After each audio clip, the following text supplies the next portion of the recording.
Hi friends, मैं परिंदर खारी। Friends, आज की हमारी गेम फाइटिंग वैरायटीज़ की वीडियो रिकमेंडेशन है और जिस गेम के ऊपर उन्होंने वीडियो सजेस्ट की है फ्रेंड्स, या गेम सजेस्ट की है, वो खेली गई है J ML Joseph Dimer versus Manfred Claus.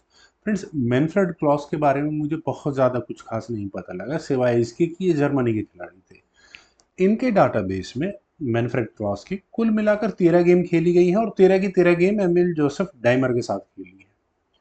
तो और ये शुरुआती कुछ गेम्स तो इनकी कोरस्पोंडेंस गेम रही थी, आई थिंक 6 गेम इनकी कोरस्पोंडेंस रही हैं, और उसकी नंबर 4 गेम आज मैं आप लोगों के लिए लेकर आया हूँ। यहाँ D4 के साथ एमिल जोसेफ डाइमर ने शुरुआत की। क्वीन साइड पॉन ओपनिंग कह सकते हैं। D5 का रेस्पॉन्स यहाँ मैनफ्रेड क्लॉस का आया, देन हुआ E4, अनयूजुअल हो जाता है यहाँ से। डी टेक C4 मतलब पॉन को गले सेक्रीफाइस किया है। नाइट आया C3 स्क्वायर पर, पॉन को वापस लेना नहीं चाहिए, नहीं देना है ब्लैक को। यहाँ ब्लैक ने अपने नाइट को लिया F6 स्क्वायर पर, देन हुआ F3, पॉन सेक्रीफाइस को ठीक है कहा कि ओके।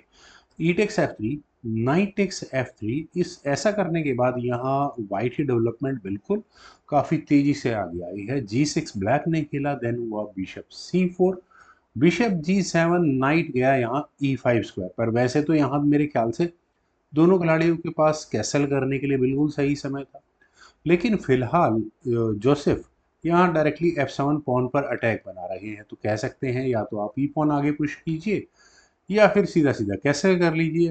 मैनफ्रेड ने यहाँ कैसल कर लिया है। बिशप G5, क्या नाइट पर किसी तरह के प्रॉब्लम है? बिल्कुल नहीं, पॉन आगे पुश होता है तो भी कोई इशू नहीं है।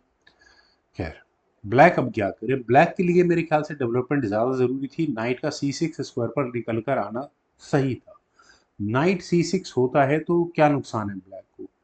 सिर्फ सी फाइल में पॉन्स का डबल होना, और कोई प्रॉब्लम नहीं है।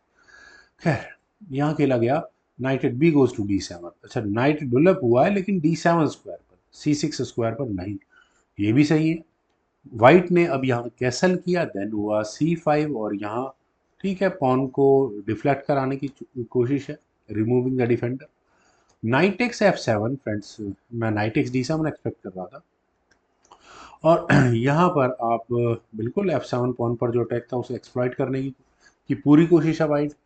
वाइट यहाँ एक अपना नाइट और बिशप देकर पॉन और रुक लेने की तैयारी में है। रुक टेक्स F7 होने के बाद हुआ डी टेक्स C5। यहाँ एक एक्स्ट्रा पॉन है, बिल्कुल है एक्स्ट्रा पॉन। आप अब अपने नाइट से इस पॉन को नहीं ले सकते, अदरवाइज यहाँ क्वीन अनडिफेंडेड हो चुकी है। ये मुझे भी नजर नहीं आया था। यहाँ क्वीन ली C7 स्क्वायर पर, पहले क्वीन को हटाया गया, then bishop takes F7 check के साथ किंग टेक्स F7, देन हुआ क्वीन D5 चेक।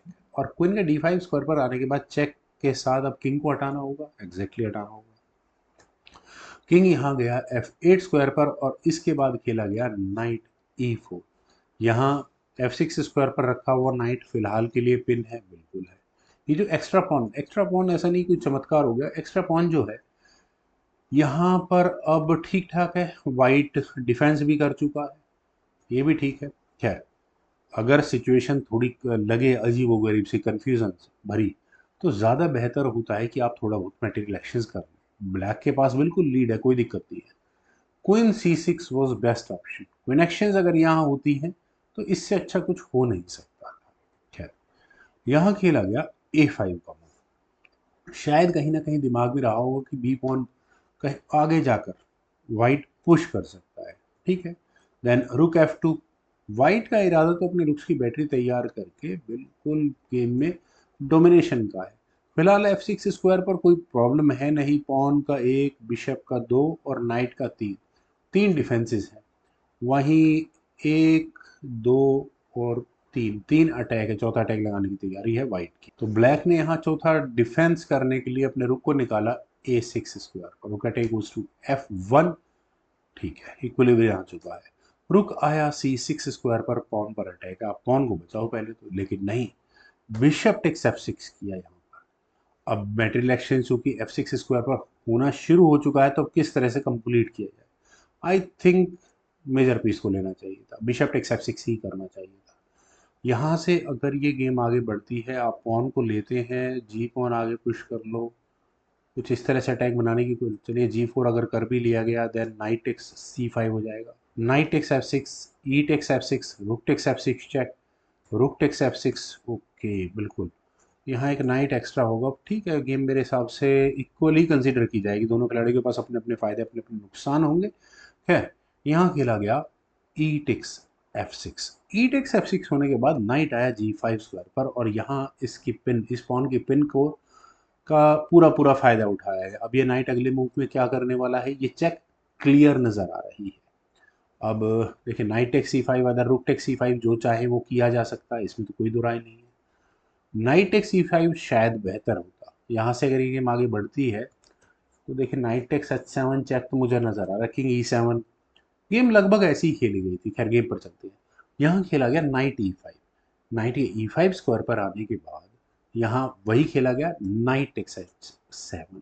अब किंग के जाने के लिए कौन सा स्क्वायर अवेलेबल है, E5 के 7 और 8, किंग आया E7 स्क्वायर पर, देन हुआ किंग G8, और यहाँ बिशप को लेने की तैयारी है, बिशप का डिफेंस भी नहीं किया जा सकता। बिशप E6, यहाँ वापस क्वीन पर अटैक बना। फ्रेंड्स, क्वीन पर अटैक क्यों बनाया है, क्यों, ऑब्वियस है, बिशप को बचाना मेरे ख्याल से ब्लैक के लिए पता है उसे नहीं बचने वाला, क्वीन टेक्स G7 चेक होगा ही होगा।